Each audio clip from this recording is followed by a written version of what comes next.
Olá, eu sou Sérgio Martins e essa é mais uma edição do programa Coisas do Alto.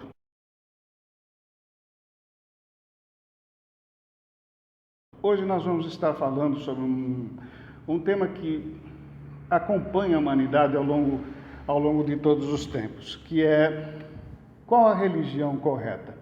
As pessoas sempre tiveram uma certa preocupação com relação a isso, porque as religiões sempre procuraram mostrar que a salvação eterna ou a danação eterna dependeria exatamente da nossa religião, da religião que nós estivéssemos seguindo.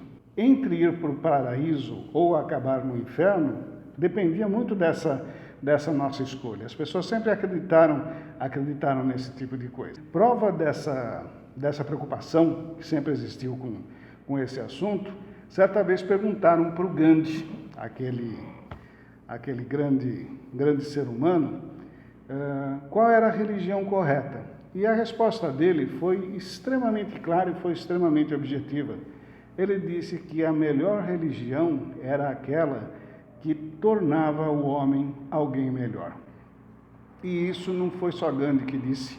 Paulo, o grande divulgador do cristianismo, numa de suas epístolas inclusive que acabou servindo como inspiração para o nome do nosso programa, Coisas do Alto, porque ele disse que nós deveríamos nos preocupar muito mais com as coisas do alto do que com as coisas da terra. Ele diz claramente que a nossa transformação moral, o nosso crescimento moral é o que nos faz aproximar de Deus. Então, nesse sentido, a gente, analisando aqui as religiões, a gente vê que todas elas, ou pelo menos aquelas que eu conheço, elas pregam o bem, elas pregam o amor, elas fazem com que o homem se interesse em ser alguém melhor. Elas fazem com que as pessoas se interessem em aprender a amar e a respeitar o nosso próximo. Nesse sentido, é muito claro que todas essas religiões, absolutamente todas as religiões que pregam esse tipo de coisa, elas estão corretas, elas estão certas. Mas então, por que existe tanta confusão em relação a isso? Por que muitas vezes chegou a se matar em nome de Deus? Veja, as religiões, elas estão certas. Quem nem sempre é muito certo são os religiosos. E assim entendidos, não só aqueles que dirigem as igrejas, aqueles que dirigem as grandes seitas, mas também aqueles que seguem, que acabam tendo uma visão muitas vezes distorcida ou radical da mensagem que a religião nos passa. Então nós vamos encontrar nas várias religiões, e não só num caso ou no outro, mas nas várias religiões nós vamos encontrar pessoas que dizem claramente que Deus exige que nós creiamos nele. Chegam a dizer que basta crer para ser salvo. E aí eu fico pensando, que tipo de Deus é esse tão egocêntrico, tão vaidoso, que vai exigir que a gente acredite nele, que a gente acredite na sua existência para tentar nos salvar? Outros dizem que nós devemos adorá-lo, nós precisamos adorar a Deus, nós precisamos elevar a Deus num patamar assim absolutamente inatingível e ficar reverenciando o tempo todo. E novamente, que tipo de Deus é esse, tão vaidoso, que vai exigir com que a gente fique bajulando o tempo todo? Outros dizem que nós, para poder agradar a Deus, nós precisamos seguir determinados rituais. Nós precisamos fazer certas coisas sempre do mesmo jeito. Isso para agradá-lo e para, com isso, conseguir a nossa salvação. Poxa, mas será que Deus daria tanta importância assim para coisas exteriores, para atitudes exteriores e não interiores? Outros tantos vão um pouquinho mais além. Outros tantos dizem que nós precisamos temer a Deus. E aí nos apresentam um Deus vingativo, um Deus bravo, um Deus sempre pronto a nos castigar de alguma maneira.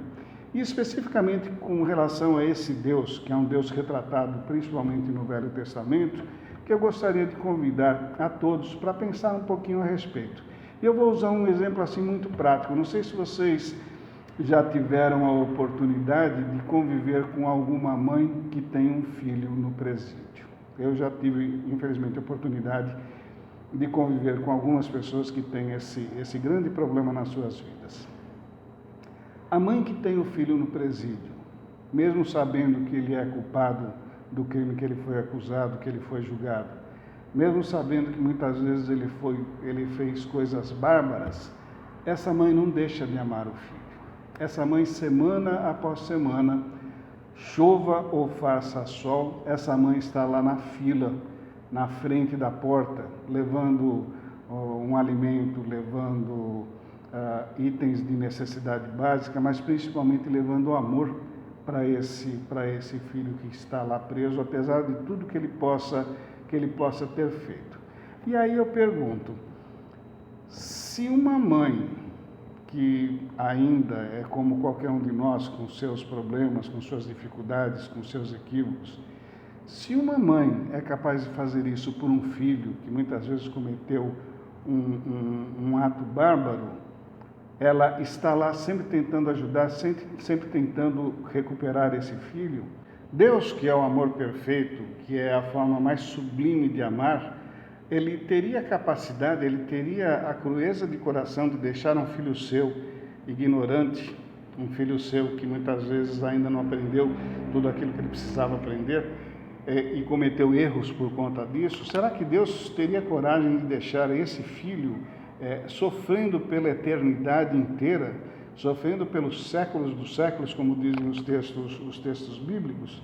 Honestamente, eu acredito que não. Eu tenho a certeza que eu não consigo ainda compreender o que seja Deus, mas eu consigo compreender que o amor dele vai estar acima de uma série de coisas. Ele não iria permitir que qualquer um de nós passasse a eternidade sofrendo por um erro cometido. Então, nesse momento a gente tem que parar e pensar um pouquinho em tudo isso que os religiosos nos falavam a respeito de Deus. E com relação especificamente a essa questão do inferno, eu tenho mais uma reflexãozinha a fazer a respeito. Vamos ser honestos. Agora que estamos só nós dois aqui sozinhos, vamos pensar um pouquinho a respeito da gente. Eu e você, nós ainda temos as nossas dificuldades, nós ainda temos os nossos problemas, nós ainda cometemos os nossos erros. Talvez nós não fôssemos capazes de matar, de roubar ou de fazer uma violência maior em relação a uma pessoa. Mas pequenos erros todos nós cometemos. Eu pergunto a você, será que Deus, aquele Deus cruel, aquele Deus terrível do Velho Testamento, será que ele nos perdoaria se ele fosse daquele jeito? Será que a gente não acabaria também indo para o inferno? Nós que frequentamos instituições religiosas, nós tendemos a imaginar que nós estamos acima de algumas coisas. Mas aí eu tenho uma triste notícia, nós não estamos não. Por mais religiosos que nós sejamos, por mais que nós frequentemos os templos, nós ainda estamos muito longe daquela perfeição que seria de se esperar da gente como filhos de Deus que somos. Então, nesse sentido, nesse momento, a gente começa a perceber que aquele Deus terrível e vingador, ele não existe. Porque senão ele não seria Deus, ele seria alguém tão imperfeito quanto eu ou quanto você. Devemos ficar tranquilos com relação a isso? Por conta disso, vamos pegar simplesmente relaxar e aproveitar? Claro que não. Não importa a tua religião, não importa naquilo que você acredite, você pode ser católico, protestante, evangélico, espírita, ubandista, budista, não importa qual a religião que você está seguindo, desde que você esteja comprometido com o bem, desde que você esteja comprometido com o teu crescimento moral, eu tenho absoluta certeza de que você está seguindo a religião correta. Na verdade, você não precisa sequer seguir religião alguma para estar agindo da forma correta, da forma que Deus esperaria que você agisse. Você, na verdade, não precisa sequer acreditar em Deus. O que você tem que ter é esse comprometimento com o teu crescimento moral, com a cada dia tentar ser um pouquinho melhor do que ontem. Esse deve ser o nosso comprometimento, esse deve ser o nosso grande compromisso, porque essa é a verdadeira religião, é aquela religião que Jesus, inclusive, disse claramente a respeito dos seus mandamentos, que o maior dos mandamentos sempre será amar a Deus sobre todas as coisas e ao nosso próximo como a nós mesmos. Esse tem que ser o nosso aprendizado. E nós temos a eternidade pela frente para poder aprender isso. Cabe a nós começar agora. Obrigado pela atenção. Sejam felizes.